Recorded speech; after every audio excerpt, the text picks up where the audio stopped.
और माता जी Monday class के प्रचार में अथक प्रयास से बहुत अच्छी सेवा, बहुत सुंदर सेवा करती हैं। स्टॉल प्रीचिंग की सेवा में स्वयं भी सेवा में भाग लेती हैं और अन्य भक्तों को भी प्रेरित करती हैं।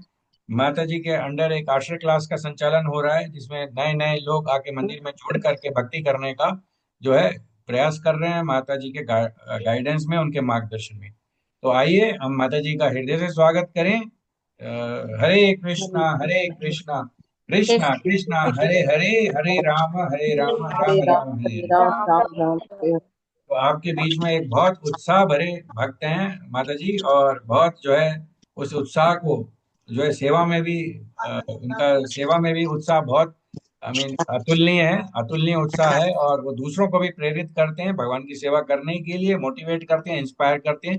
तो आइए आज उनके लेक्चर से हम लोग इंस्पायर होकर भगवत गीता को पढ़ें, समझें और अपने जीवन में अप्लाई करें। बहुत बहुत धन्यवाद। हरे कृष्णा। हरे कृष्ण।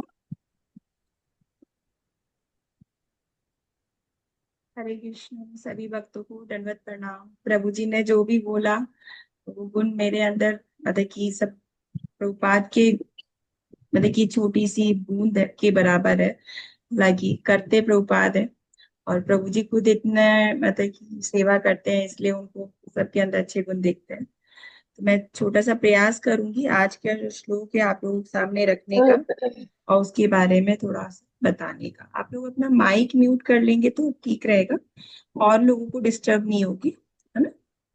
ठीक है। तो आज का श्लोक जो है 4.10 है, भगवत गीता का श्लोक का नंबर 4.10। आप लोग भगवत गीता है तो आप लोग निकाल सकते हैं। तो उसके पहले हम प्रार्थना करेंगे और फिर इस क्लास को स्टार्ट करेंगे, है ना। ओम अज्ञानतिमिरान्धस्य ज्ञानाञ्जनशलाकया चक्षुरुन्मीलितं येन तस्मै श्रीगुरुवे नमः। श्रीचैतन्यमनोभीष्टं स्थापितं येन भूतले स्वयं रूपा कदा मह्यं ददाति स्वपदान्तिकं।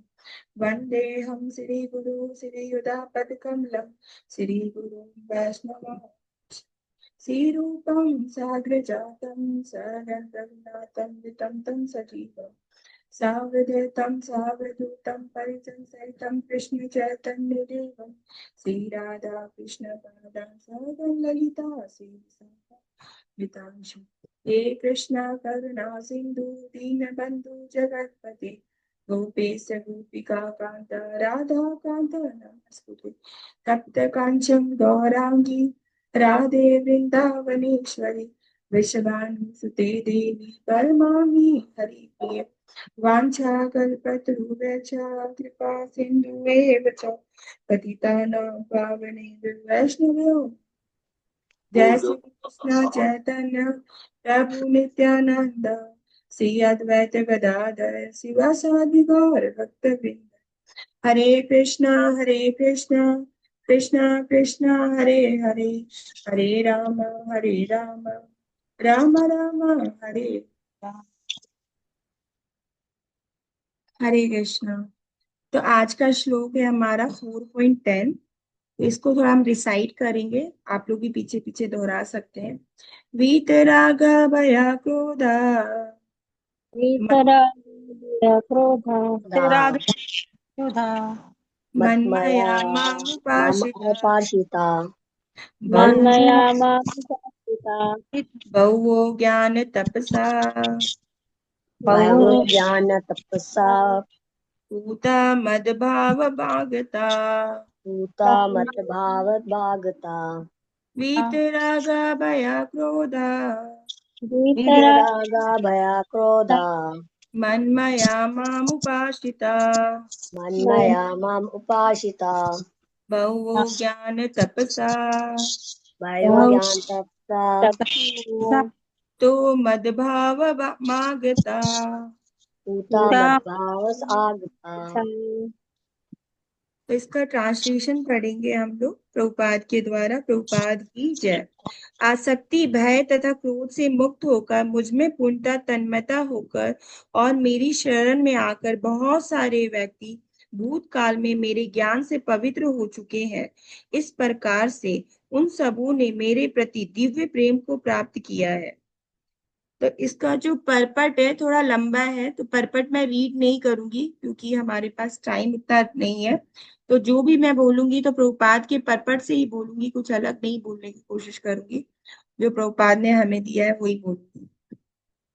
तो जैसा कि आप लोगों ने पिछले श्लोक में पढ़ा था, पिछला जो श्लोक था क्या था, जन्म कर्म च मे दिव्यम एवं युवेति तत्वता त्यक्ता देहम पुनर्जन्म नेति मामेति सो अर्जुना। तो भगवान क्या कह रहे हैं कि जो मेरे जन्म और कर्म को दिव्यता से, है ना, तत्व से तत्व, मेरे जन्म और कर्म के दिव्य को तत्वता से जान लेता है ना, वो मेरे परम सनातन धाम को प्राप्त होता है ना। तो यहाँ पे जो भगवान कह रहे हैं वो किस बात, क्या बोल रहे हैं, एक वचन में बात कर रहे हैं, एक वचन में बात कर रहे हैं, है ना। और क्या कह रहे, तत्वता जान लेता है वो मेरे सनातन धाम को प्राप्त होता है। पर दूसरा जो श्लोक है उसमें हम देखेंगे वीत रागा भया क्रोधा। वीत का मतलब होता है त्यागना, मुक्त, मतलब त्याग देना। किस चीज को त्यागने की बात कर रहे हैं, राग भय क्रोध को त्यागने की बात कर रहे हैं, है ना। और मन माया, मुझ में मन लगाना, है ना, लगाने के लिए कह रहे हैं, मनमय होने के लिए भगवान कह रहे हैं। तो यहाँ पे दोनों में क्या रिलेशन है इसको हम पहले समझेंगे। जो दूसरा श्लोक है वो बहुवचन पे डिपेंड कर रहा है, और जो पहला श्लोक है वो एक वचन पे बता रहा जा रहा है। और जो पहला श्लोक है वर्तमान काल के बारे में बताया जा रहा है कि तुम ऐसा अगर करते हो कि मेरे और जन्म और कर्म के को दिव्यता से जान लेते हो तो तुम सनातन धाम को प्राप्त होते हो। तो भगवान ये कह रहे हैं। फिर अर्जुन को मन में एक संदेह उत्पन्न होता है कि भगवान आपको तत्वता जानने की योग्यता क्या है, आखिर क्या योग्यता होनी चाहिए। तब भगवान उनको योग्यता बता रहे हैं कि ये ज्ञान मैं सिर्फ तुम्हें ही नहीं दे रहा हूं, ये ज्ञान मैंने भूतकाल में भी, पास्ट में भी, है ना, कई सारे ऐसे राज ऋषि हुए हैं उनको भी मैंने ये ज्ञान दिया है, और उनके अंदर ये योग्यता अर्जित की है। कौन सी योग्यता, राग भय क्रोध, इनको त्यागा है उन्होंने, है ना। तो इन दोनों में रिलेशन है। तो यहाँ पे अर्जुन का संदेह हटा रहे हैं भगवान इस श्लोक में बता के, भूतकाल के बारे में बता के। इसको हम कैसे समझ सकते हैं, जैसे हम ऑनलाइन शॉपिंग करते हैं, राइट। हम ऑनलाइन शॉपिंग करते हैं तो क्या देखते हैं, उस प्रोडक्ट्स की रिव्यू के बारे में देखते हैं, उस प्रोडक्ट्स की कितनी सेलिंग हुई है, उस प्रोडक्ट्स को कितने लाइक मिले हैं, और उस प्रोडक्ट्स को कितने स्टार मिले हैं। मानते ही नहीं मानते इस बात को, है ना। तो इस तरह से हम देखते हैं कि उस प्रोडक्ट्स के बारे में पूरे डिटेल में जाते हैं, तब हम उस प्रोडक्ट्स को मतलब कि बाय करते हैं, है ना, है ना। तो उसी तरह से भगवान अर्जुन को यहाँ पे पिछले श्लोक से रिलेट करके बता रहे हैं कि पहले भी ऐसे बहुत सारे लोग हुए हैं जिनके अंदर ये योग्यता थी। क्या योग्यता जो होनी चाहिए वो क्या बता रहे, राग भय क्रोध, इन इन सब चीजों को उन्होंने, है ना, त्यागा है। योग्यता नहीं बोलेंगे, मतलब कि इन सब चीजों को त्यागा है तो वो भगवान को तत्वता समझ पाएंगे, है ना। तो तत्वता कैसे, तत्वता का मतलब क्या है, ये वर्ड थोड़ा सा मीनिंगफुल है, इस पे थोड़ा सा मैं प्रकाश डालूंगी, हो सकता है आप लोगों ने लास्ट क्लास में सुना भी होगा। जैसे एक बिल्ली है, बिल्ली अपने बच्चे को मुंह में लेती है और एक चूहे को मुंह में लेती है, तो दोनों में बहुत फर्क है ना। तो चूहे को मुंह में लेती है तो चूहे के हृदय में क्या होता है, भय होता है।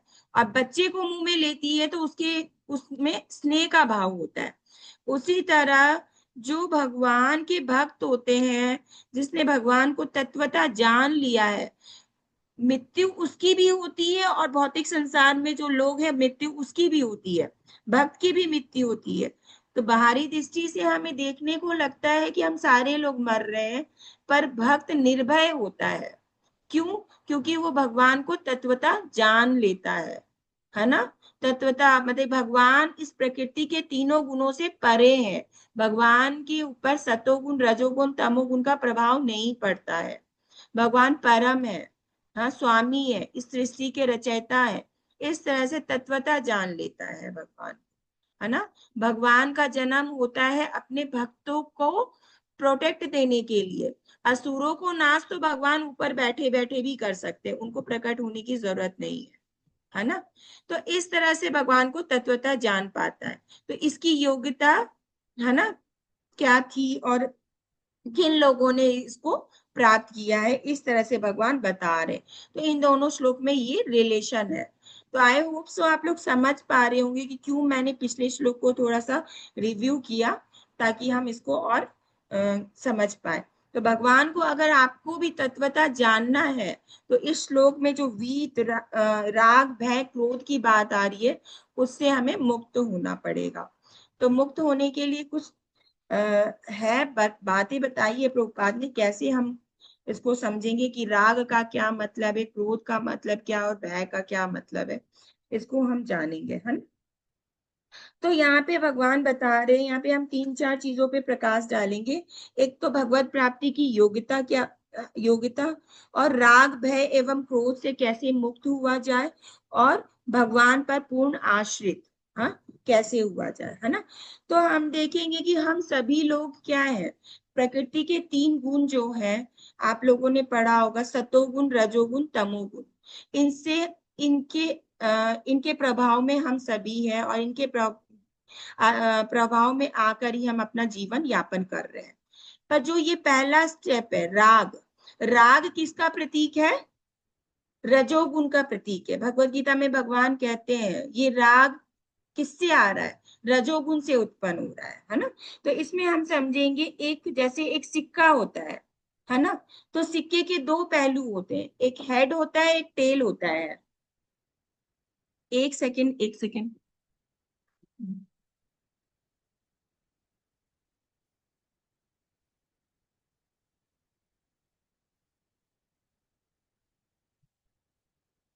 सॉरी। तो जैसे सिक्के होते हैं, सिक्के के 2 पहलू होते हैं, है ना, एक हेड होता है और एक टेल होता है ना। तो उसी तरह से जब राग होता है तो साथ में द्वेष भी होता ही होता है। ये इसके साथ रहता ही है, इसको समझना है। तो इसको हम बहुत सारे एग्जाम्पल से समझेंगे कि कैसे राग और द्वेष साथ में रहता है ना। तो क्या होता है, अगर राग का मतलब होता है आसक्ति, ये समझ लीजिए पहले, अटैचमेंट, किसी चीज के प्रति अटैचमेंट।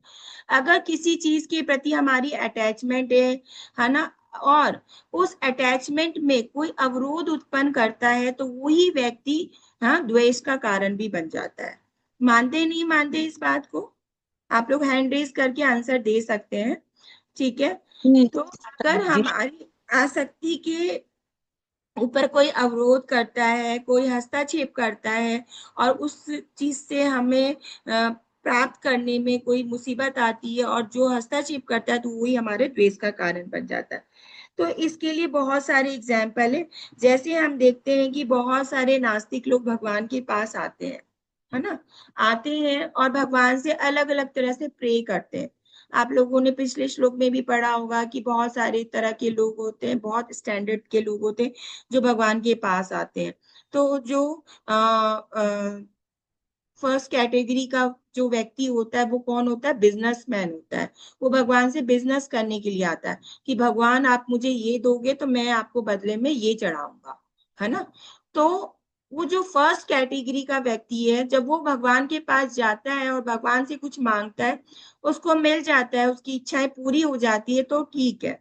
और जब उसकी इच्छाएं पूरी नहीं होती है, तो उसी भगवान के प्रति उसका, है ना, दूरी बन जाती है। हाँ, तो द्वेष, तो इसी को बोलते हैं, बाहर के लोग ऐसे भगवान के साथ डीलिंग करते हैं।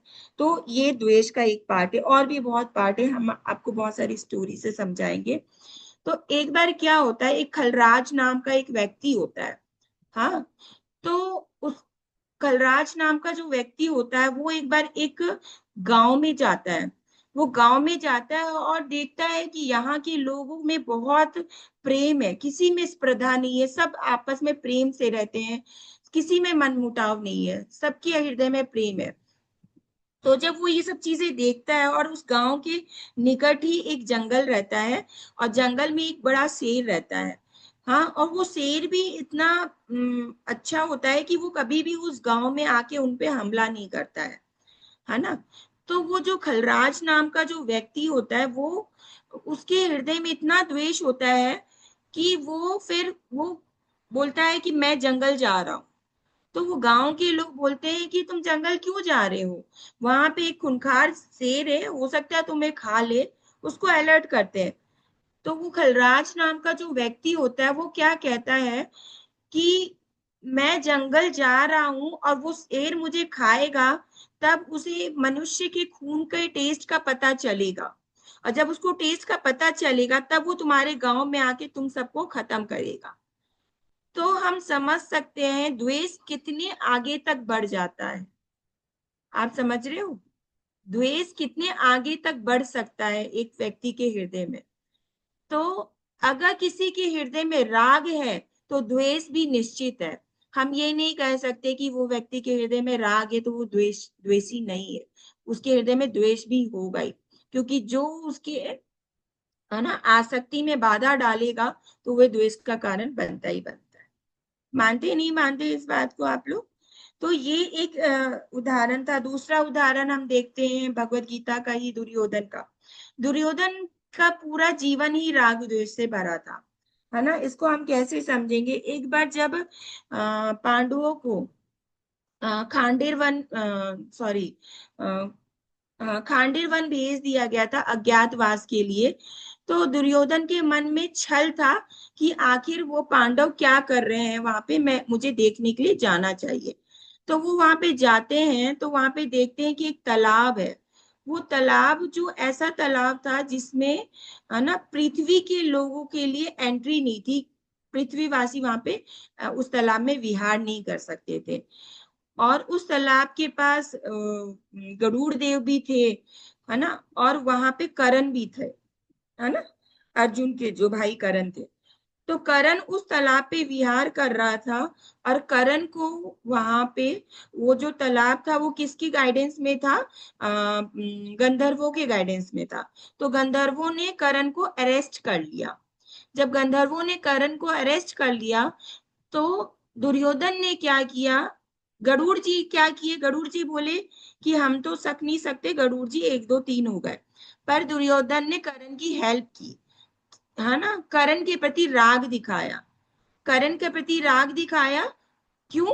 क्योंकि पांडव के प्रति उसको द्वेष था। उसको पता था कि करण जो है अर्जुन के बराबर शक्तिशाली है, और पांडवों से युद्ध में मुझे अगर कोई जिता सकता है तो करण भी एक है जो शक्तिशाली योद्धा जो मुझे जिता सकता है। तो इस तरह से हम दुर्योधन के भी केस में देखते हैं कि बहुत राग द्वेष था।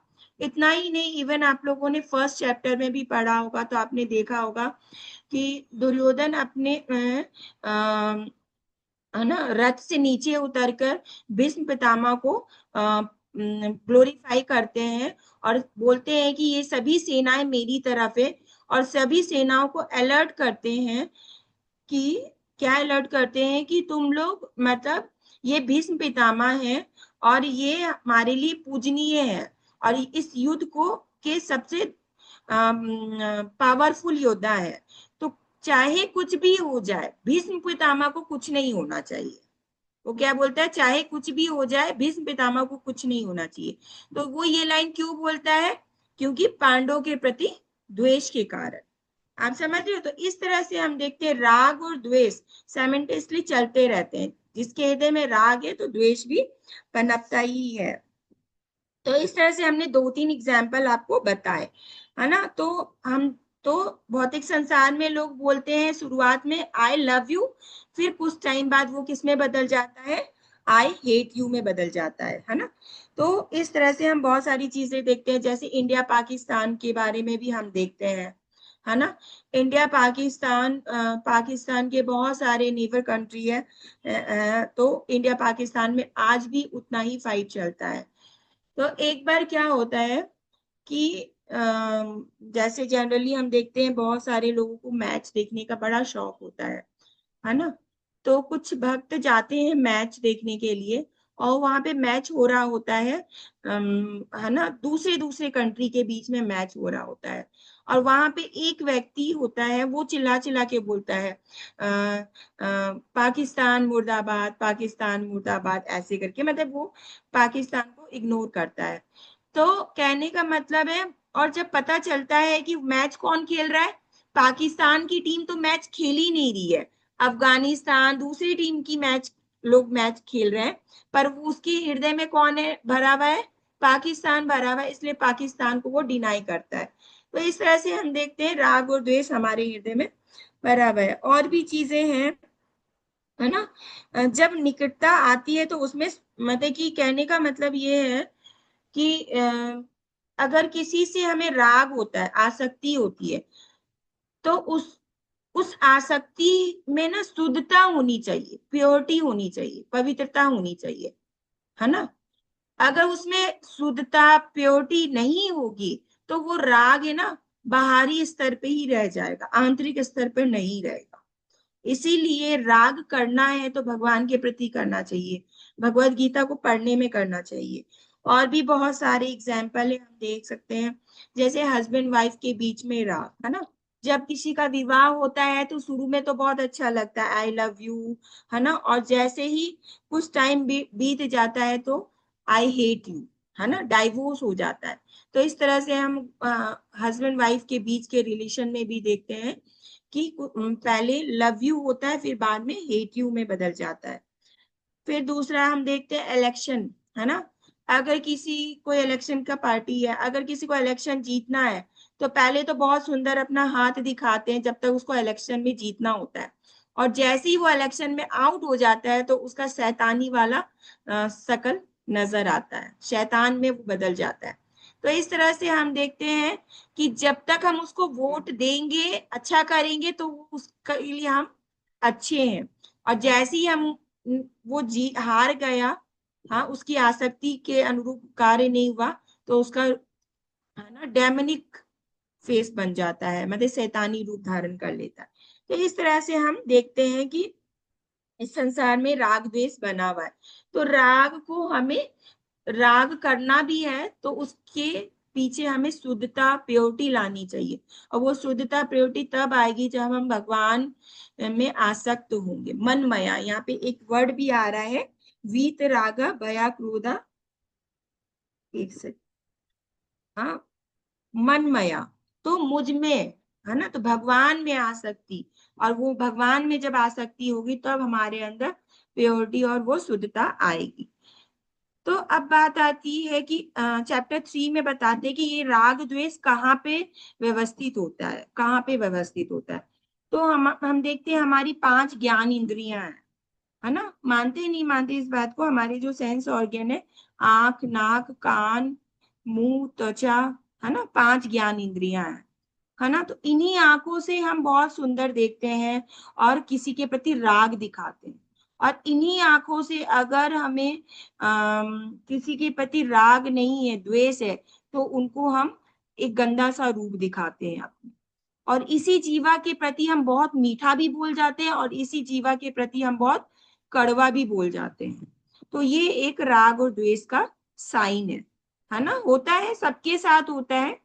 कई बार होता है, हम इस भौतिक संसार में रह रहे हैं कि तो कुछ लोग हमें हमारे कैटेगरी के लगते हैं तो हम उनके साथ बात करते हैं, रहते हैं, पर हमारे हमारे कैटेगरी के नहीं लगते तो हम उनसे बात नहीं करते, वो एक अलग केस है। पर कम से कम उनके साथ कड़वा नहीं बोलना चाहिए, द्वेष वाला भावना नहीं रखना चाहिए, जैसा दुर्योधन करते थे, ठीक है। तो यहाँ पे हमने देखा, तो इसी तरह से है ना,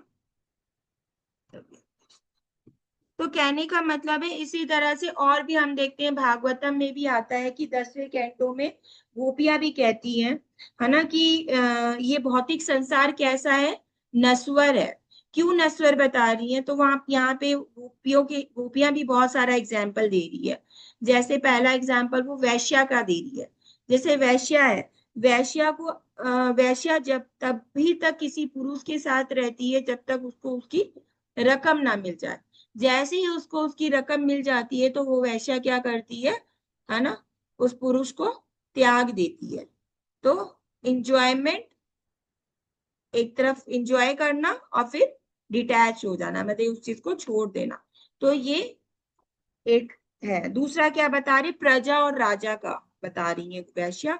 तो जैसे प्रजा होती है, प्रजा राजा का ग्लोरीफाई तभी करता है जब तक राजा उसको उसकी सुख सुविधा देता है, तभी प्रजा उसके साथ रहती है। जैसे ही प्रजा उसको प्रजा को राजा सुख सुविधा देना बंद कर देता है तो वो राजा क्या करता है, उसपे वो प्रजा उस पे टमाटर फेंकती है ना।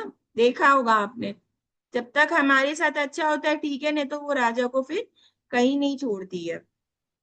तो इस तरह से और भी एग्जाम्पल आते हैं स्टूडेंट और टीचर का, है ना। तो स्टूडेंट और टीचर के बीच में भी रिलेशन तभी तक अच्छा लगता है जब तक उस स्टूडेंट को उसकी डिग्री प्राप्त ना हो जाए। जैसे ही उसको डिग्री प्राप्त हो जाती है तो वो टीचर को टीचर नहीं समझता है। तो एक बार क्या होता है, एक टीचर आते हैं, है ना, कॉलेज में, और बोलते हैं कि कॉलेज, आफ्टर कॉलेज, है ना, वो बोलते हैं कि कैसे हो बच्चे तुम। तो वो बच्चा बोलता है कि आप, अब आप नहीं हो तो अब मैं ठीक हूँ।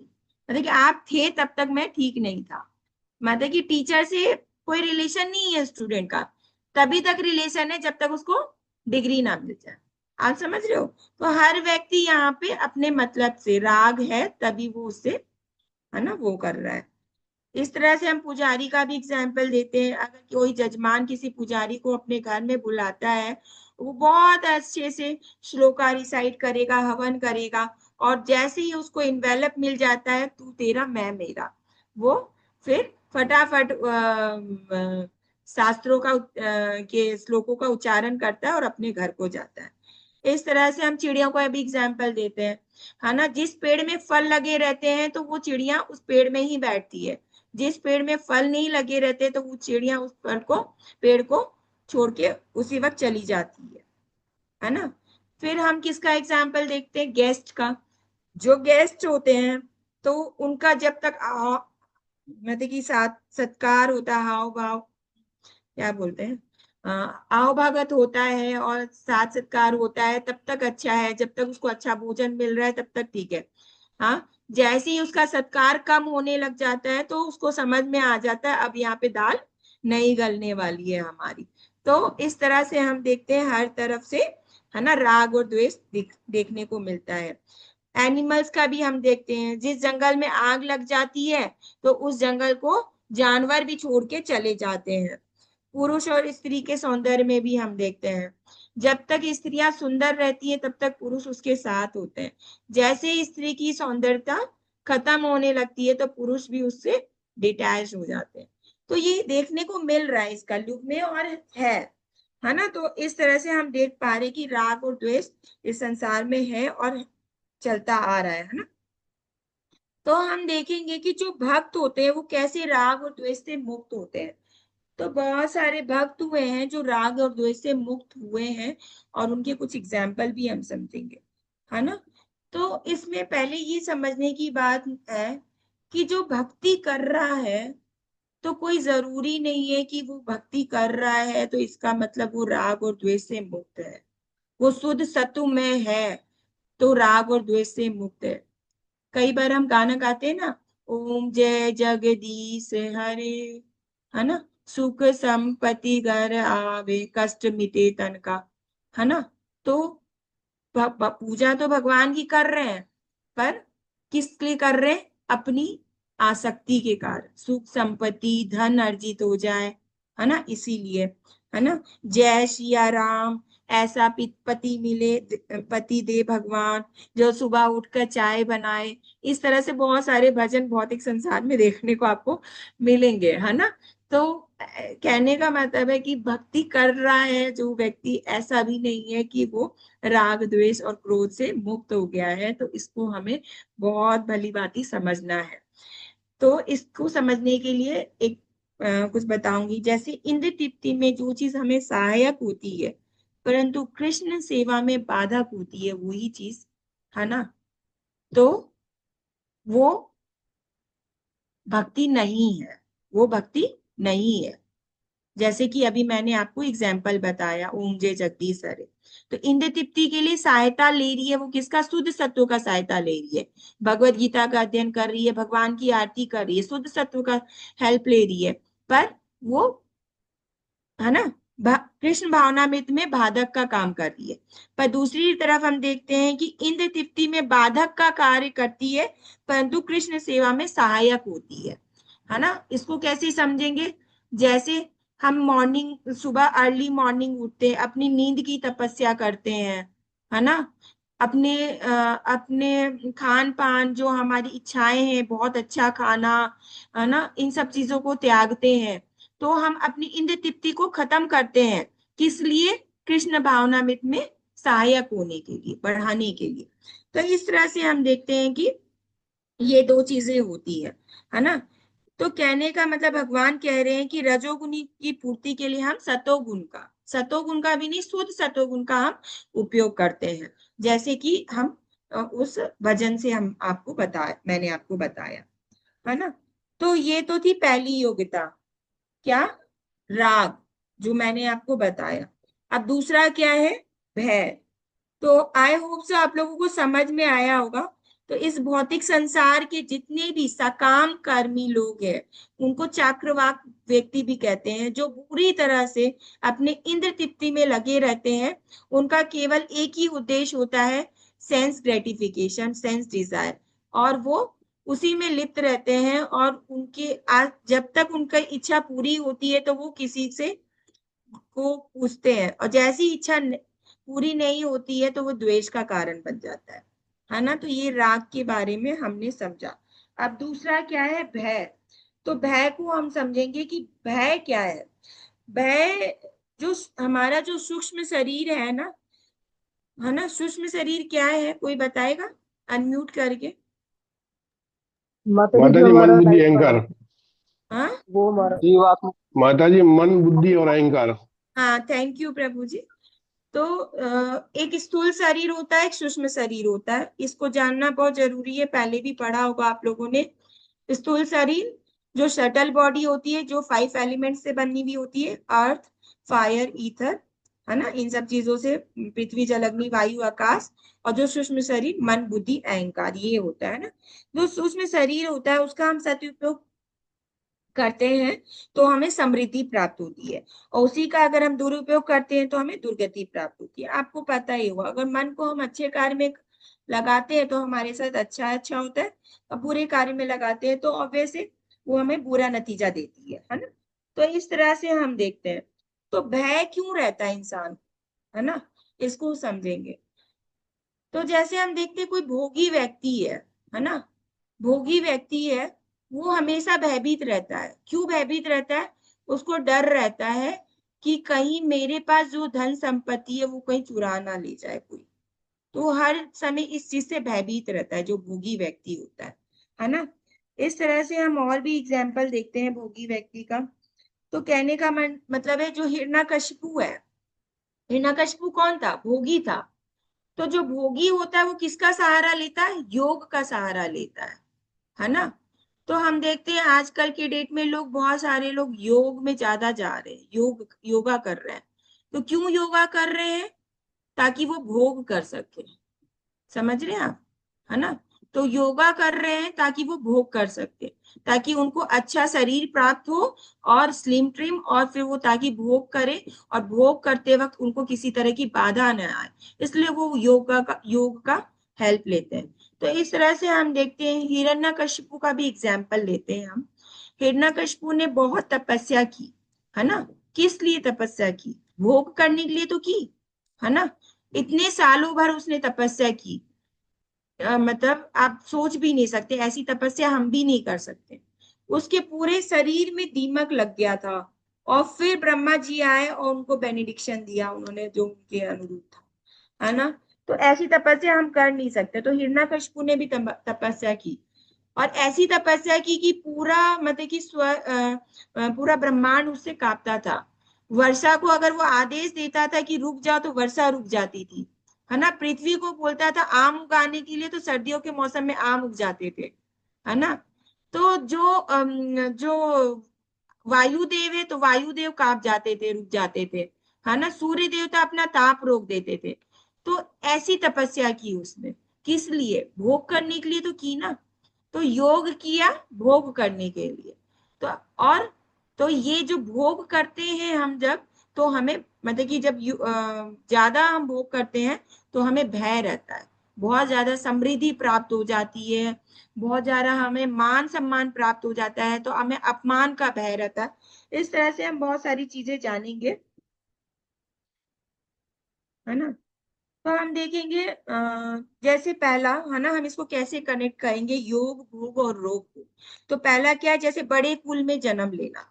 अगर हम बड़े कुल में जन्म लेते हैं तो हमें किस चीज का भय रहता है कि जो हमारा धन है ना, बड़े कुल में जन्मा है, हमने जो ऐश्वर्य प्राप्त किया है वो हमसे छीन ना जाए, तो इस चीज का भय रहता है ना। तो हम देखते हैं जो गरीब है वो भी गरीब और अमीर दोनों में क्या फर्क रहता है। गरीब अपना पेट भरता है और अमीर भी अपना पेट भरता है। तो गरीब अपना पेट भरता है भोजन से, और अमीर क्या करता है, अपना पेट घटाता है। तो अमीर पेट घटाने के लिए योग करता है और गरीब योग करता है पेट को भरने के लिए। तो दोनों में ये फर्क है। तो कहने का मतलब योग जो है, योग से भोग, और भोग जब करते हैं तो भय बना रहता है। तो जो बड़े कुल में जन्म रहता है तो उनको अपने ऐश्वर्य का भय रहता है कि कहीं ये ऐश्वर्य मुझसे छीन ना जाए। फिर दूसरा क्या होता है, जिसको बहुत ज्यादा मान सम्मान मिला हो, जो बहुत फेमस हो गया हो, है ना, उसको किस चीज का भय रहता है कि कहीं मैं अपमानित ना हो जाऊं। तो वो उसको इस चीज का भय रहता है कि कहीं कोई मेरा अपमान ना कर जाए, कहीं किसी पब्लिक प्लेस में मैं अपमानित ना हो जाऊं, कहीं मुझे नीचा ना दिखाया जाए। तो इस तरह से वो भयभीत रहता है ना। और जो रूपवान रहता है वो भी भयभीत रहता है कि कहीं मेरी सौंदर्यता कम ना हो जाए। तो वो अलग अलग तरह के कॉस्मेटिक यूज करते हैं। आप देखते हो बड़े बड़े जो, है ना, फिल्म स्टार्स हैं, है ना, एक्टर और एक्ट्रेस हैं, वो बहुत उनके पिछले जन्म का कुछ ऐसा रहता है कि उनको इस तरह का मतलब कि जीवन मिलता है, और वो इतने भयभीत रहते हैं, है ना, अपने नेम फेम के लिए और सुंदरता के लिए वो अलग अलग कॉस्मेटिक यूज करते हैं कि उनके रूप में कोई कमी ना हो जाए, है ना। फिर हम देखते हैं शास्त्रों में जो प्रांगत होता है तो उसको भी भय रहता है। उसको क्या चीज का भय रहता है कि कहीं कोई मुझसे बढ़कर शास्त्रों में जो बड़ा चढ़ा है वो मेरे सामने ना आ जाए, है ना, कोई मुझसे ज्यादा ज्ञानी ना हो, है ना। तो इस तरह से हर व्यक्ति भयभीत रहता है ना। जिसके अंदर गुण ज्यादा होते हैं तो वो भयभीत रहता है कि कहीं मेरे गुण उसके अंदर ना चले जाए, तो वो उसको अपना संग देना छोड़ देता है। तो इस तरह से हम देखते हैं कि इस भौतिक संसार में भी भय भय रहता है। तो भय रहने का कारण क्या है कि हम हमारे अंदर भोग की इच्छा रहती है, इसीलिए हमारे अंदर भय रहता है ना। तो अब हम जानेंगे कि कौन भयभीत नहीं रहता है। तो इसके ऊपर हमारे बहुत सारे जो भागवतम से जो हमारे हुए हैं कैरेक्टर्स, जो जिनको हम अपना हीरो मानते हैं, है ना, भक्ति का हीरो, तो उनके बारे में हम बात करेंगे। जैसे इसमें हम समझेंगे कि भय से मुक्त होने के लिए हमें क्या करना होगा, वैराग्य लेना होगा, है ना, विरक्ति का को अपनाना पड़ेगा अपने जीवन में, है ना। तो विरक्ति से हमें भय से मुक्ति मिल सकती है। तो हमें आसक्ति होती है किसी चीज के प्रति, इसलिए हम भयभीत रहते हैं। जब किसी चीज के प्रति आसक्ति नहीं होगी तो भय नहीं रहेगा। तो हम जानेंगे कि कैसे जो हमारे कैरेक्टर से वैसे कैसे भय रहित है। तो पहले हम देखेंगे कुलशेखर महाराज, है ना, जो कुलशेखर महाराज थे, है ना, वो वो कैसे भयभीत नहीं थे, है ना। तो कुलशेखर महाराज, है ना, भगवान से क्या प्रार्थना करते हैं कि वो भगवान से प्रार्थना करते हैं कि इस भौतिक संसार में मेरे पास जो भी है वो सब आपका हो, पर अंत समय में अगर जब मेरी मृत्यु हो तो आपकी विस्मृति ना हो। तो वो इस चीज से भयभीत रहते हैं। तो हमें अपना भय किस तरफ दिखाना है कि अंत में हमें कहीं भगवान की विस्मृति ना हो। तो पहला जो हमने राग में समझा था, हमें अटैचमेंट किससे करना है, भगवान से करना है।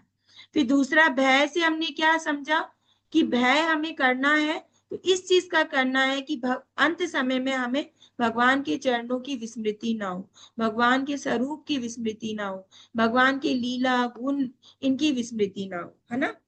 और भी एग्जाम्पल है, जैसे एक भक्त है सुधनवा, सुधनवा नाम के एक भक्त है। ये स्टोरी शायद आप लोगों ने नहीं सुनी होगी, इसको थोड़ा मैं डिटेल में बताऊंगी। तो सुधनवा नाम के एक भक्त थे। तो उनकी क्या इच्छा थी, उनकी एक इच्छा थी कि उनका उनका युद्ध अर्जुन से हो, है ना। तो जब युधिष्ठिर महाराज अश्वमेध यज्ञ करते हैं, तो अश्वमेध यज्ञ करते हैं तो आपको पता है एक घोड़ा छोड़ा जाता है। तो उस घोड़े को का उत्तरदायित्व वो किसको देते हैं, अर्जुन को देते हैं। और वो घोड़ा वो लेके जाते हैं एक गांव में। तो उस गांव का नाम होता है, उस गांव का नाम होता है चंपकपुरी, है ना। तो चंपकपुरी गांव में वो घोड़ा रुक जाता है, और वहां पे एक राजा होता है। उस राजा का जो पुत्र होता है उसका नाम होता है सुधनवा। तो उस सुधनवा की इच्छा थी कि मैं युद्ध करना चाहता हूँ, किससे, अर्जुन से, है ना, फाइट करने की उसकी इच्छा रहती है ना। तो इस तरह से, है ना, तो वो उस यज्ञ के घोड़े को वो पकड़ लेता है।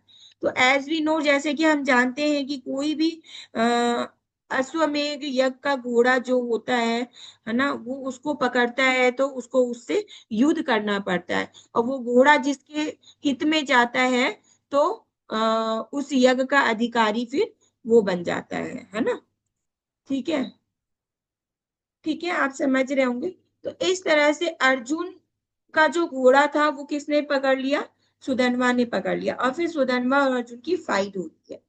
फिर अर्जुन एक बाण छोड़ते हैं, उस बाण का मंत्र पढ़ के, और जैसे ही वो बाण छोड़ते हैं तो इधर से सुधनवा भी एक बाण छोड़ते हैं, है ना। तो सुधनवा जब बाण छोड़ते हैं तो वो किसका नाम लेते हैं, राम और कृष्ण का नाम लेके बाण को छोड़ते हैं। जब वो राम और कृष्ण का नाम लेके उस बाण को छोड़ते हैं, तो क्या होता है, जो अर्जुन का बाण होता है उसके ऊपर का जो हिस्सा होता है, नोक, है ना, वो अलग हो जाता है। और उस पे क्या होता है, भगवान का विश्व रूप, मतलब कि स्थापित हो जाता है, भगवान का रूप दिखता है उसमें। और वो बाण फिर सुधनवा को घायल करता है, मतलब। तो कहने का मतलब है कि यहाँ पे सुधनवा क्या कह रहे हैं कि अगर मेरी मृत्यु हो, है ना, क्या कह रहे हैं कि अगर मेरी मृत्यु हो तो भगवान का नाम लेते हुए, भगवान की विस्मृति ना हो, भगवान का नाम लेते हुए मेरी मृत्यु हो। तो इस तरह से भगवान अपने भक्त की इच्छा भी पूरी किया, है ना। भक्त अर्जुन के द्वारा उसकी फाइटिंग भी हुई, और इस तरह से हम देखते हैं कि उसकी विस्मृति भी नहीं होती है, भगवान का नाम लेके वो घायल हो जाता है ना। तो ऐसे हम बहुत सारे एग्जाम्पल देखते हैं जो भय से रहित होते हैं। जैसे प्रहलाद महाराज का भी आप स्टोरी देखोगे तो प्रहलाद महाराज को कितना कष्ट दिया गया, स्वयं उसके पिता के द्वारा ही कष्ट दिया गया। पहाड़ों से फेंका गया, सर्पों से मारा गया, जहर पिलाया गया। पर प्रभुपाद बता रहे अपने परपट में कि प्रहलाद महाराज को अपना भय नहीं था बिल्कुल भी। उनको किस चीज का भय था, वो उनको भय था कि मेरे हृदय में जो परमात्मा बैठे हैं उनको कुछ ना हो जाए, है ना। तो वो अपने हृदय में को पकड़ के भगवान को याद कर रहे हैं, आप समझ रहे हो। तो भगवान के प्रति मतलब कि भय दिखाना है हमने, है ना। फिर हम देखते हैं परीक्षित महाराज, जिसके बारे में बोलने की ज्यादा जरूरत नहीं है। परीक्षित महाराज को भी जब श्रृंगी मुनि के द्वारा श्राप मिला, है ना, तो उन्होंने भी ये चिंता नहीं की मेरे राज्य को कौन देखेगा, है ना, मैं थोड़ा व्यवस्था तो कर लूं, मैं थोड़ी सेटिंग तो कर लूं, कहीं मेरे राज्य में कुछ युद्ध तो नहीं हो रहा है, कुछ चिंता नहीं की उन्होंने। तुरंत उसी क्षण अपने राजपाट को छोड़ के भगवान पर आश्रित हो गए, और भागवतम का शेल्टर लिया। तो इस तरह से हम देखते हैं बहुत सारे लोग भय से रहित होकर, राग से रहित होकर, है ना, है ना, भगवान पर का शेल्टर ले रहे हैं। तो इस तरह से हम बहुत सारे, और ज्यादा ना जाके हम प्रभुपाद के ऊपर भी देखेंगे। प्रभुपाद जो थे, है ना, प्रभुपाद एक अपने आप में ही भगवान के बोलते हैं ना सत्यावेश अवतार है ना। तो भगवान की दिव्य शक्ति उनको प्राप्त थी। ने तो इतने सारे सन्यासी पाश्चात्य देश में गए, जितने भी गए वो निराश होकर लौट के आए। पर एक रिपोर्टर ने जब प्रभुपाद को पूछा कि आप यहाँ क्यों आए हैं, तो प्रभुपाद ने बोला कि तुम जब भी मेरे भारत में आए हो कुछ लेने के लिए आए हो, पर मैं यहाँ पे आया हूँ तुम्हें देने के लिए आया हूँ। तो वो रिपोर्टर चकित हो गया, क्या देने के लिए आए हो तुम? तो बोलते मैं आपको भगवत गीता का ज्ञान देने के लिए आया हूँ, है ना। तो प्रभुपाद एकदम भय रहित थे, और उनका नाम भी क्या है, एसी भक्ति वेदांत, अभय चरणारविंद, है ना। अभय थे, भय से रहित थे, है ना। उन्होंने बिल्कुल चिंता नहीं की कि मैं इस पाश्चात्य देश में अकेला आया हूँ, मेरे पास 40 रुपया है मात्र, और इस 40 रुपया में मैं क्या कर लूंगा। पर आज हम देखेंगे पूरे वर्ल्ड वाइड कितना है ना फेमस हो गया इस्कॉन, और प्रचार होता है ना।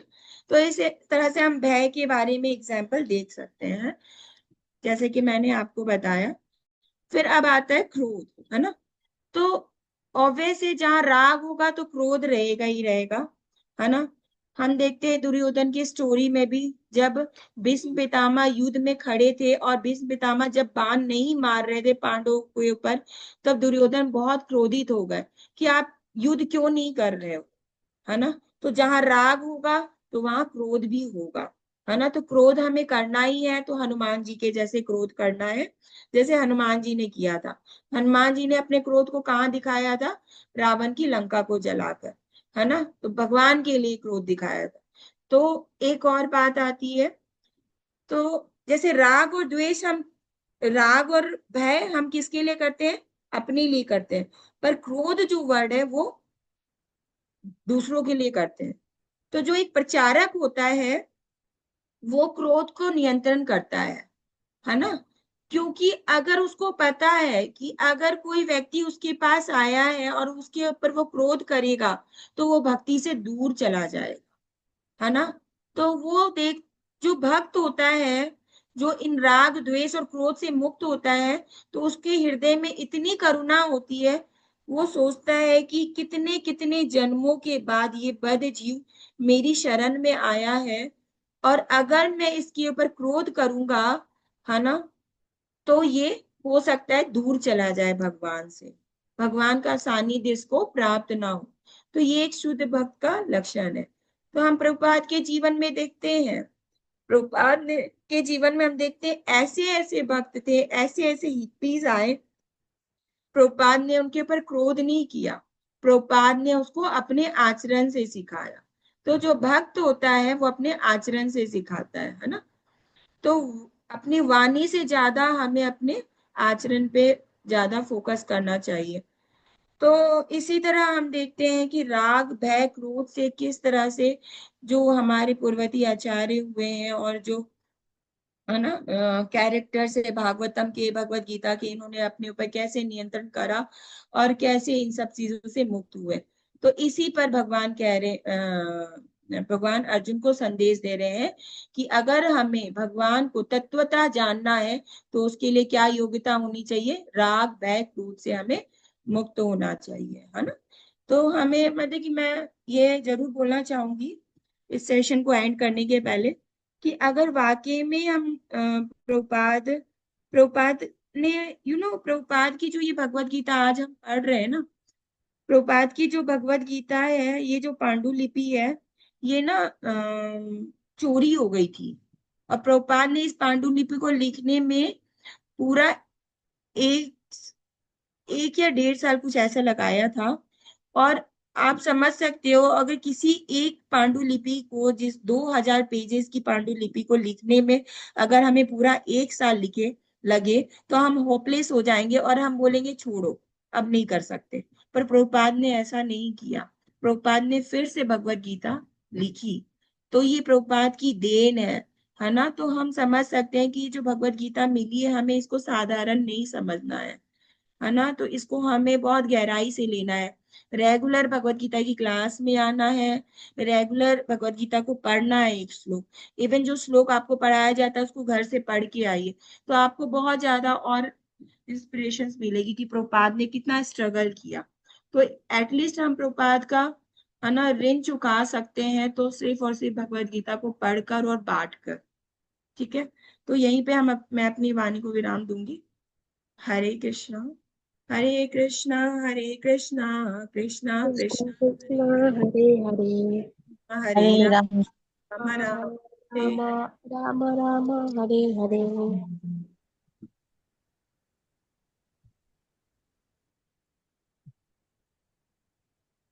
किसी का कोई प्रश्न है तो पूछ सकते हैं, और प्रभु जी अगर कुछ कहना चाहें, कुछ ऐड करना जी चाहें। माता जी। हाँ किरण माता जी, हरे कृष्णा। क्वेश्चन आंसर ले लेते हैं माता जी। किरण माता जी, प्रभु आप जी क्वेश्चन पूछिए। एक सेकेंड, प्रभु जी जी अगर हरे आप कृष्णा कुछ ऐड सभी को। करना चाहो तो करिए, मुझे जितना पता था मैंने अपना अपने नहीं माता वर्ड्स जी, में। नहीं माता जी, मुझे इसमें अभी और कुछ ऐड नहीं करना है। मेरे ख्याल से आपने कवर किया है और बताया है, और जो प्रैक्टिकल एप्लीकेशन है वो बताया आपने कि अगर हम भगवान की सेवा कर रहे हैं और प्रचार की सबसे अच्छी सेवा है, तो उसमें सबसे जो इम्पोर्टेंट पॉइंट मुझे लगा आपके आज के लेक्चर से, वो ये लगा कि हमें एक प्रचारक को क्रोध नहीं करना चाहिए, और जो हमारे आचरण से ही हम भक्तों को सिखा सकते हैं, या जितने भी महान वैष्णव आचार्य हुए हैं वो अपने आचरण से ही सिखाए, और शिला प्रभुपाद भी आचरण से ही सिखाए। और जहाँ तक कि मेहनत का सवाल है, वो तो आपने बताया, शिला प्रभुपाद ने भगवान की सेवा में कोई मेहनत अगर बिगड़ भी जाती है तो दोबारा मेहनत करने के लिए तत्पर रहते हैं। किसी को दोष नहीं देते हैं, किसी का दोष आरोपण नहीं करते हैं, क्रोध को नियंत्रण में रखते हैं, और मेहनत करने के लिए, उत्साह से मेहनत करने के लिए, भगवान की सेवा के लिए हमेशा तत्पर रहते हैं। तो इसीलिए भक्ति से हमको जो है क्रोध और भय से मुक्ति मिलेगी, तो इसलिए भक्ति करना आवश्यक भी है। और क्रोध और भय जो है हमको भक्ति में गिरा सकते हैं, हमारी भक्ति को कमजोर कर सकते हैं। तो वैसे तो जो भक्ति करेंगे क्रोध और भय से अपने आप ही मुक्त होंगे।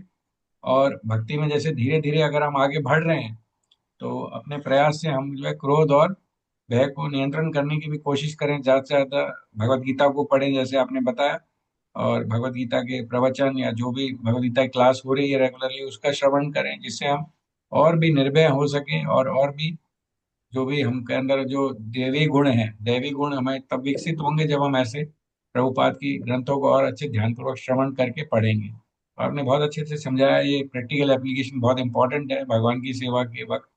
क्योंकि सेवा जब हम कर रहे हैं तो ऐसी परिस्थितियां आ सकती हैं जब क्रोध की परिस्थिति बन जाए, लेकिन फिर भी हमको क्रोध में नियंत्रण रखना है भगवान की सेवा के लिए, भगवान की प्रसन्नता के लिए।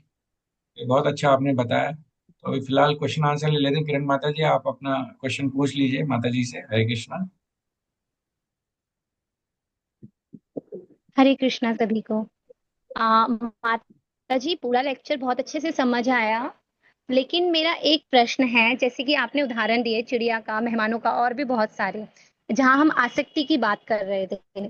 तो आसक्ति वो तो प्रकृति में फिर हमें दिख रही है, फिर वो गलत क्यों है?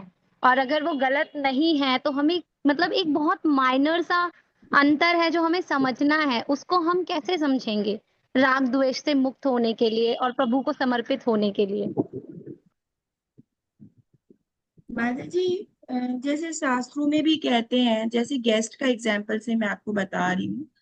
जैसे गेस्ट है ना, अगर हमारे घर में गेस्ट आते हैं तो बोलते हैं ना, जो गेस्ट होते हैं वो भगवान का रूप होते हैं, है ना। तो भगवान किसी भी रूप में आ सकते हैं। और दूसरा ये कि हमें अगर कोई सेवा मिल रही है तो उसको हमें यही समझना है कि भगवान ने इसके लिए मुझे, है ना, एक आधार बनाया है, एक नियुक्त किया है ना। तो इसको ऐसे लेके हमें उसकी सेवा करनी चाहिए। हर चीज में भगवान का हाथ देखना चाहिए। अगर हमारे साथ कुछ अच्छा हो तब भी, कुछ बुरा हो तब भी हमें भगवान का हाथ देखना चाहिए। तो ये हम देख सकते हैं। तो इस तरह से हम भगवान को, मतलब कि राग करना बुरा नहीं है, राग सही है, पर राग में प्योरिटी होनी चाहिए, शुद्धता होनी चाहिए, पवित्रता होनी चाहिए। और वो शुद्धता पवित्रता तब होगी जब कृष्णा सेंटर में हो। आप समझ रहे हो? जी माता जी, हम यहाँ पे गोपियों का उदाहरण ले सकते हैं। हाँ, गोपियां भी हैं, और भी भक्तों का भी उदाहरण दिया ही है मैंने। गोपियों तक तो हमारी योग्यता नहीं है इतना दूर जाने की, पर और भी भक्तों का उदाहरण दिया है मैंने। बहुत सारे भक्त हैं जो भगवान से राग रखते थे, जैसे कुलशेखर महाराज का एग्जाम्पल दिया मैंने, फिर जाके प्रहलाद महाराज दिया, परीक्षित महाराज दिया। तो इस तरह से, है ना। जी माता जी समझ गई, बहुत बहुत धन्यवाद। हरे कृष्णा सभी को।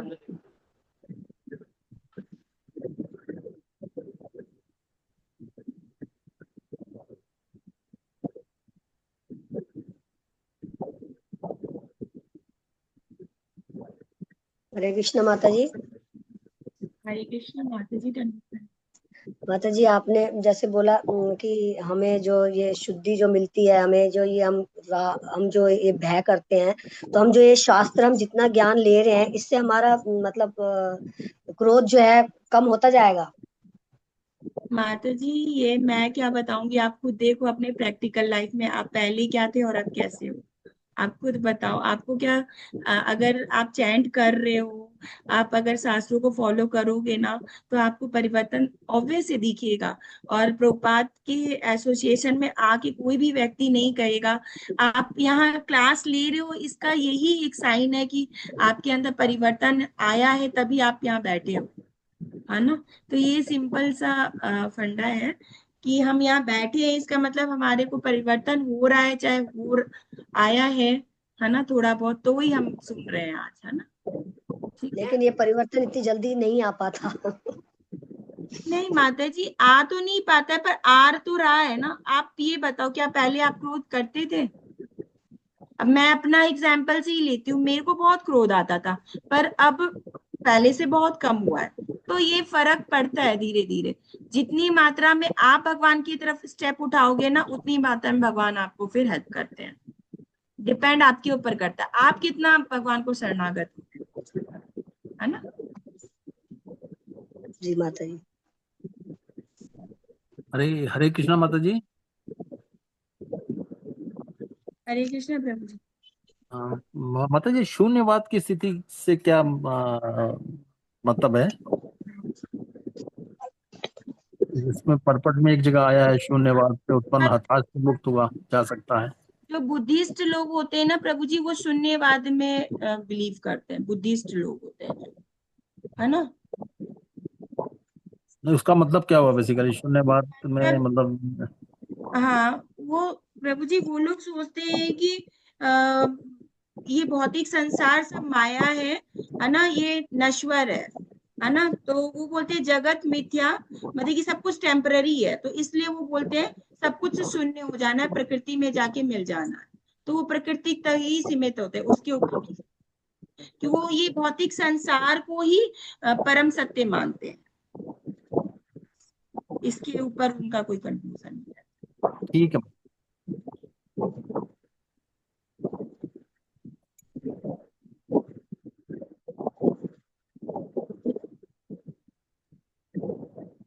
हरे कृष्णा। नीलम माता जी, आपका कोई क्वेश्चन है? हरे कृष्णा। लक्ष्मी माता जी पूछिए। जी हरे कृष्णा प्रभु जी। हरे कृष्णा माता जी। आ, मेरा प्रश्न ये है कि काम क्रोध और मोह, ये तीनों चीजें जड़ से ही खराब है या इनका सही मात्रा में ना होना खराब है? क्या? काम क्रोध और काम क्रोध और मोह, ये तीनों हाँ, चीजें बिल्कुल से खराब हैं या इनका सही मात्रा में ना होना खराब है? सही मात्रा में ना होना खराब है ना। राग हम कर रहे हैं, गलत चीज पे कर रहे हैं। राग राग करना ही है, अटैचमेंट करना है तो भगवान के प्रति करना है ना। बहुत सारी एग्जाम्पल मैंने दिए हैं। राग राग गलत नहीं है, पर राग में वो शुद्धता होनी चाहिए, पवित्रता होनी चाहिए, तब हमें वो राग द्वेष में नहीं परिवर्तित होगा। राग द्वेष में परिवर्तित क्यों हो रहा है? क्योंकि उसमें प्योरिटी नहीं है। आप समझ रहे हो? जी। अगर अगर किसी चीज में हम भगवान पे निर्भर रहेंगे ना, तो वो चीज अगर मिले हमें तो भी हम संतुष्ट रहेंगे, नहीं मिले तो भी हम संतुष्ट रहेंगे। आप समझ रहे हो? क्योंकि हम भगवान पे फुल्ली डिपेंड है ना। तो ये है। पर बाहर के लोगों के अंदर क्या है, अगर वो चीज पूरी नहीं हो सकती, उनकी आसक्ति पूरी नहीं होती है, तो वो द्वेष में परिवर्तित हो जाती है। भय का भी एग्जाम्पल दिया। बाहर के लोग भयभीत होते हैं अपने धन के लिए, अपने मान सम्मान के लिए, पर यहाँ पे हम देखते हैं प्रहलाद महाराज का एग्जाम्पल, परीक्षित महाराज का एग्जाम्पल, वो अभय थे, उनको किसी तरह का भय नहीं था, क्योंकि पूरी पूरी तरह से भागवतम पे डिपेंड थे। और क्या नाम है, प्रहलाद महाराज भी पूरी तरह से भगवान पे आश्रित थे, है ना। तो उनको अपने जीवन का भय नहीं था। उनको पता है कि जैसे मैंने स्टार्टिंग में एक एग्जाम्पल दिया था बिल्ली का, है ना। बिल्ली अपने मुंह में चूहा भी रखती है और अपने बच्चे को भी रखती है। तो जो भक्त होता है ना, वो भय से रहित होता है। है ना, क्योंकि उसको पता है कि उसको प्रोटेक्ट करने वाला कौन है, भगवान है। ठीक है। जी माता जी, अगर सही समय पर माता जी आसक्ति, प्रेम और मोह, क्रोध, ये सारी चीजें अगर सही समय पर ना दिखाई जाए तो भी अपराध ही है। जैसा कि नहीं महाभारत के दौर में हुआ था। जिन लोगों प्रभुपाद, को करना मैं चाहिए था, समझ जिन गई। लोगों को दिखाना चाहिए था, उन्होंने नहीं दिखाया, इस वजह से युद्ध हुआ। फिर बड़े माता बड़े जी, महापुरुष थे, हाँ मैं समझ गई। देखिए पर क्रोध करना था, लेकिन उन्होंने नहीं किया। समय पर रोकना था, वो उन्होंने नहीं किया, तो वो भी मतलब दोषी हो गया फिर। माता जी, प्रभुपाद ऐसा नहीं कह रहे हैं कि अपने परिवार वालों को के प्रति स्नेह नहीं दिखाना है। अपना, आपको ये जो परिवार मिला है ना, ये भगवान की कृपा से मिला है। ये आपकी एक जिम्मेदारी है। हर एक कार्य को ये अपनी ड्यूटी समझ के हमें निभाना है ना, अपनी ड्यूटी पूरी करनी है ना। ऐसे समझ के अगर किसी भी कार्य को करोगे ना, तो कहीं पे भी चूकोगे नहीं। और दूसरा, एक बात और बोलूंगी, अगर आपने, बोलते हैं ना, भगवान को ऋषिकेश कहा गया है। ऋषिकेश का मतलब होता है सभी इंद्रियों के स्वामी। अगर आपने भगवान की इंद्रियों को तुष्ट कर लिया ना, तो सबकी इंद्रियों को तुष्ट कर लिया। तो भगवान को अगर आपने खुश कर लिया ना, तो आपको और किसी को खुश करने की जरूरत नहीं होगी।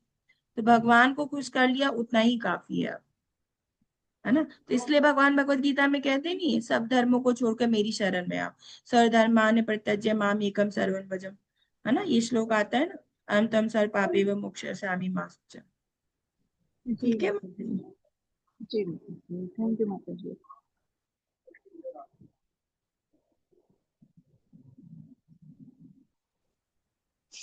हरे कृष्ण माता जी, आपने एक बात बताई, योग का आपने बोला ना, योग भोग के लिए करते हैं। तो योग तो हम इसलिए करते हैं कि हम अगर स्वस्थ रहेंगे तभी हम लोग मतलब मतलब प्रार्थना कर पाएंगे, तभी हम प्रेयर कर पाएंगे, तभी हम भगवान की तरफ ध्यान लगाएंगे, क्योंकि हमारा शरीर स्वस्थ होगा तो हम और ज्यादा ध्यान अच्छे से लगा सकते हैं ना माता जी। हाँ नहीं, आप सही कह रहे हो। आप बहुत अच्छा कह रहे हो। आप एक्चुअली स्पिरिचुअल लाइफ में हो, और मैंने आपकी दुखती रत में हाथ रख दिया है, क्योंकि आप उसी फील्ड से हो, आप योगा टीचर हो, इसलिए आप ये प्रश्न उठा रहे हो, है ना। हाँ जी, तो हाँ जी। मैंने, आप एक डिवोटी हो, इसलिए आप अपना योगा इसलिए कर रहे हो, हेल्थ अच्छा रखने के लिए। पर बाहर की दुनिया में अगर आप जाओगे ना माता जी, उनका योग करने का रीजन ही दूसरा है, ताकि वो भोग कर सके।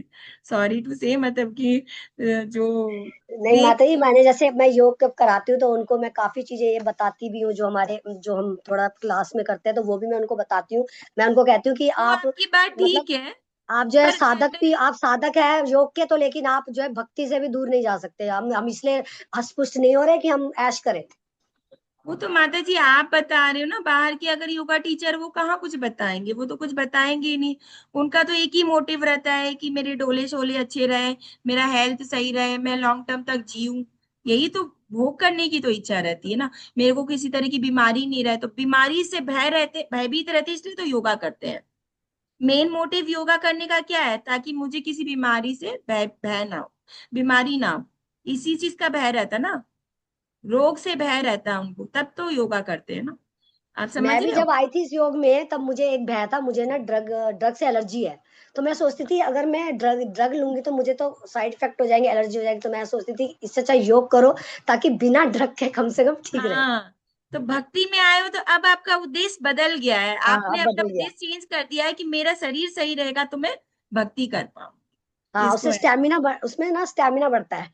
हाँ, ठीक है माता जी, थैंक यू, आपने ये प्रश्न उठाया। Thank you. ठीक है प्रभु जी, फिर एंड करते हैं सेशन को। यस, और किसी का प्रश्न नहीं? नीलम तिवारी माता जी, आप कुछ पूछना चाह रही थी? हरे कृष्णा, नीलम तिवारी माता जी, सदन लाल प्रभु जी। हरे कृष्ण प्रभु जी। नहीं हरे प्रभु कृष्णा, जी, कुछ सब प्रश्न नहीं। सब क्लियर है, सब क्लियर है। जी हरे जी। कृष्ण प्रभु जी, हरे हरे कृष्ण कृष्णा, माता हरे जी। कृष्णा माता जी। हाँ, हरे नीलम कृष्ण। माता जी, आप कुछ पूछना चाहते हैं? सदन लाल प्रभु जी और नहीं प्रभु जी। पृथ्वी सिंह प्रभु जी, आपका कोई क्वेश्चन नहीं है आज? हरे कृष्णा पृथ्वी प्रभु जी। हरे हरे कृष्ण प्रभु जी, नहीं आज तो कुछ सुनी हुई। कोई और आपका कुछ कमेंट अगर हो तो दीजिए, आप कुछ कॉमेंट अच्छा कमेंट। हाँ, कमेंट्स तो ये है कि आपको क्या अच्छा लगा माता आज के लेक्चर में, क्या सीखने को मिला, बताइए। जी ने बहुत अच्छा समझाया श्लोक के साथ, और इसके एक उदाहरण भी दिए, ठीक है ना, हाँ जी, चंपकपुरी का या सुधन्वा का भी उदाहरण दिया। हाँ और जी, इसके बारे में जो ये श्लोक में जैसे आसक्ति, भय और क्रोध के बारे में सब कुछ बता दिया कि हाँ आसक्ति दो तरह की होती है। एक इंद्रिय तृप्ति के लिए आसक्ति होती है, और भगवान के प्रति आसक्ति होती है। भय हाँ भी, जी, एक को भगवान का हमारे नाम याद रहेगा नहीं रहेगा मरते वक्त, एक ये भय होता है। एक भय होता है कि मैं जिंदा कितना रहूंगा, मर नहीं जाऊंगा कहीं, एक ऐसा भय होता है, ठीक ना। हाँ और जी। क्रोध भी जैसे बता दिया कि हनुमान जी ने क्रोध किया था, क्रोध ऐसा होना चाहिए, ऐसा क्रोध नहीं होना चाहिए कि हम आपस में लड़े, ऐसा क्रोध नहीं चाहिए। हरे कृष्ण। तो बेसिकली क्या है कि माता जी ने बताया कि जो हमारे भक्ति के लिए अवरोधक हैं, भक्ति के लिए बाधा है, इसमें सबसे बड़ा क्रोध जो है, ऐसा बताया गया भगवत गीता में, आगे आने वाले चैप्टर्स में बताया जाएगा। ये क्रोध जो है नरक का द्वार है, तो हम क्रोध करेंगे तो नरक की सीट हम रिजर्व कर रहे हैं। भगवत धाम तो बहुत दूर हो जाएगा हमारे लिए पहुंचना।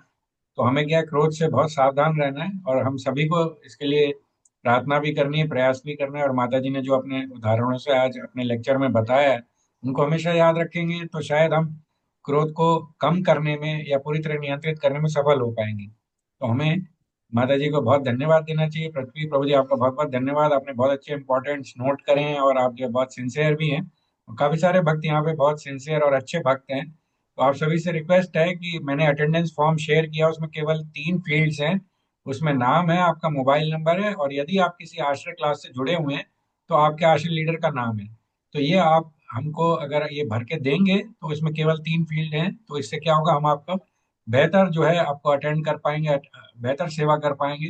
तो इसलिए आपसे प्रार्थना है, सभी भक्त इस क्लास के बाद उस फॉर्म को अवश्य भरें। मैंने फॉर्म पहले ही शेयर कर दिया है आपके व्हाट्सएप ग्रुप में, आप उसको चेक कर लीजिए और फॉर्म को भर के तुरंत सबमिट कर दीजिए, जिससे आपकी अटेंडेंस नोट की जा सके। बहुत बहुत धन्यवाद। और हम हरे कृष्णा महामंत्र बोल करके माता जी का बहुत बहुत धन्यवाद करेंगे। ये बहुत इंपॉर्टेंट श्लोक था, और इस श्लोक पर उदाहरण देकर माता जी ने समझाया है, और हमको अपने अनुभव से भी समझाया। तो माता जी का धन्यवाद करते हैं, हरे कृष्णा महामंत्र बोल करके। हरे कृष्णा हरे हरे कृष्णा कृष्ण कृष्णा हरे हरे, हरे राम हरे हरे राम हरे हरे हरे। तो आप सभी हरे भक्तों को वांछा करेंगे, एक बार जो है हमारा जो वैष्णव सदाचार में है, जो हमें सिखाया गया है, हम सबको वांछा की प्रार्थना बोलते हैं। वांछा कल्पतरुभ्यश्च कृपा सिंधुभ्येव च पतितानां पावनेभ्यो वैष्णवेभ्यो नमो नमः। वैष्णव ठाकुर की जय, श्रील प्रभुपाद की जय। बहुत बहुत धन्यवाद माता जी का। और सभी माता जी जो प्रभु जी का जो अटेंडीज भक्त हैं, आप रेगुलरली आते रहिए, भगवत गीता का श्लोक पहले से पढ़कर आइए। माता जी ने सलाह दी है कि पहले से पढ़ के आए, और डाउट्स अपने रेडी रखें। जिसे आप पहले से पढ़ के आएंगे तो ज्यादा अधिक समझ पाएंगे और अपने जीवन में उतार पाएंगे। बहुत बहुत धन्यवाद। हरे कृष्णा। श्रील प्रभुपाद की जय। जय हरे हरे कृष्ण।